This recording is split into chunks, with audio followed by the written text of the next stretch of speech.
Assalamualaikum. Di sini kami dari kelompok 3 akan membahas mengenai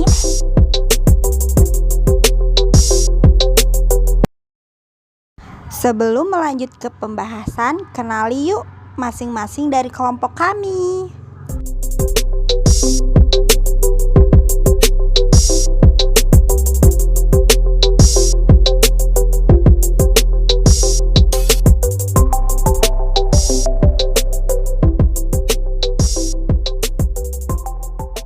Materi selanjutnya yaitu pengumpulan data. Data adalah keterangan yang benar dan nyata. Misalnya, ada seseorang bertanya kepada kita, kemudian kita harus menjawab sesuai dengan data atau keterangan yang benar dan nyata. Berdasarkan pemerolehan data, data terbagi menjadi dua, yaitu yang pertama data primer.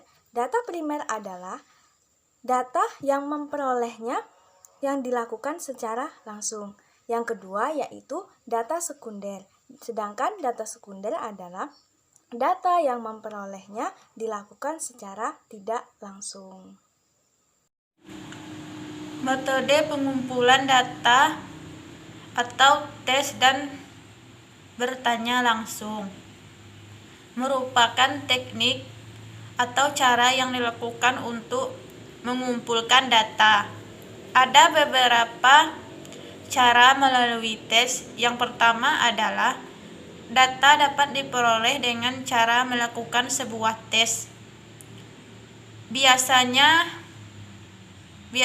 Bapak atau Ibu guru akan melakukan tes atau ulangan untuk memperoleh hasil belajar siswa untuk mengetahui perkembangannya belajar siswanya.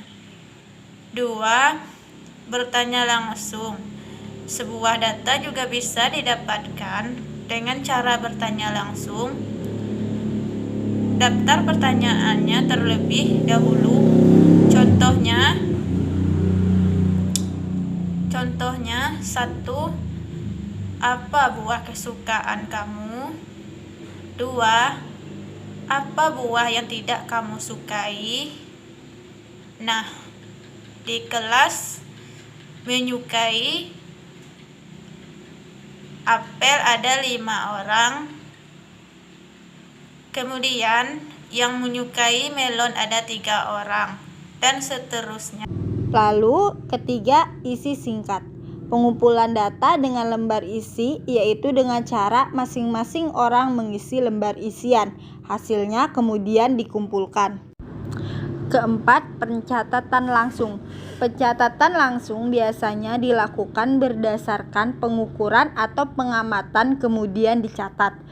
Beberapa data yang dapat diperoleh dengan pencatatan langsung adalah tinggi badan dan berat badan.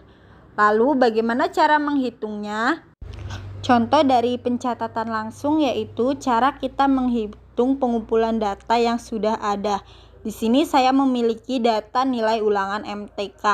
Nah, karena nilainya beragam, maka kita akan urutkan penilaian ini terlebih dahulu dari yang terkecil dan yang terbesar. Ini merupakan data nilai MTK kelas 5. Nah, datanya terdiri dari 60, 65, 70, 75, dan seterusnya. Karena kita telah memperoleh datanya, maka kita urutkan data tersebut dari yang terkecil ke yang terbesar.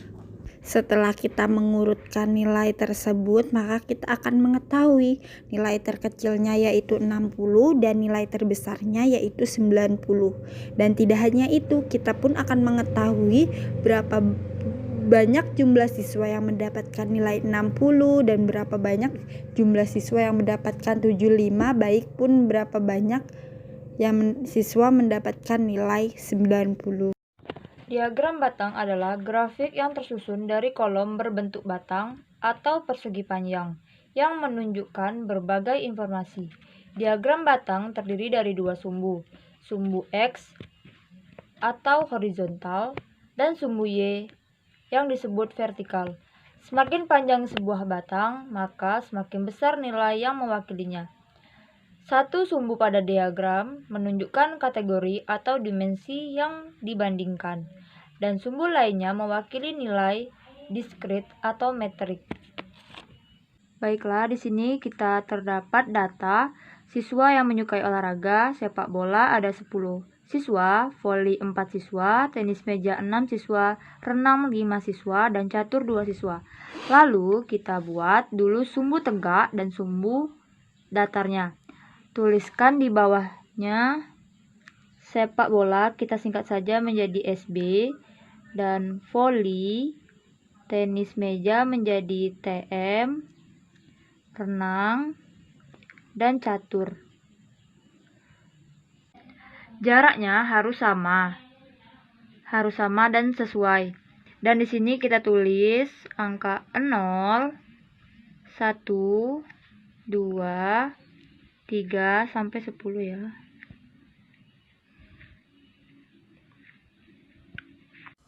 Untuk menentukan angka-angka ini, kita harus melihat dari data ini ya. Lalu buatlah batangnya. Di sini kita lihat sepak bola ada 10 siswa.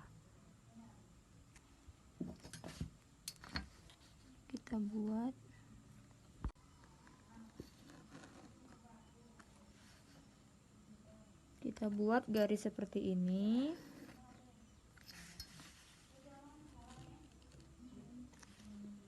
Dan volinya 4.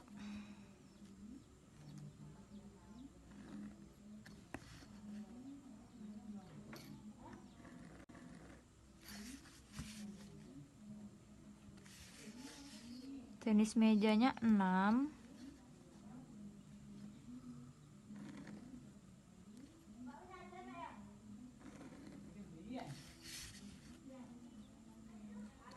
Renangnya 5 dan caturnya 2.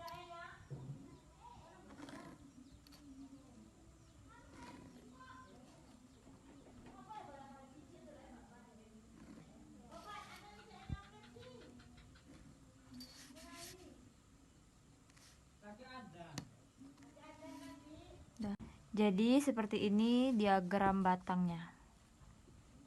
Berikut ini adalah diagram lingkaran, yaitu sebuah grafik statistik yang berbentuk lingkaran yang terbagi menjadi irisan-irisan untuk menggambarkan properti numerik. Berikut ini adalah contoh soal untuk diagram lingkaran. Nah, seperti ini. Kita buat diagram lingkarannya dulu. Sepak bola 300 orang, bulu tangkis 150, bola voli 200,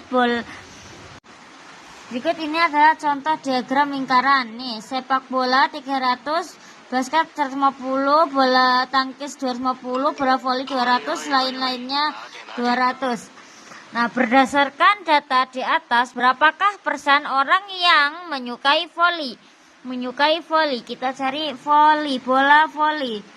B, 200. Nah, kita jumlahkan dahulu semua orang ini jumlahnya 1200.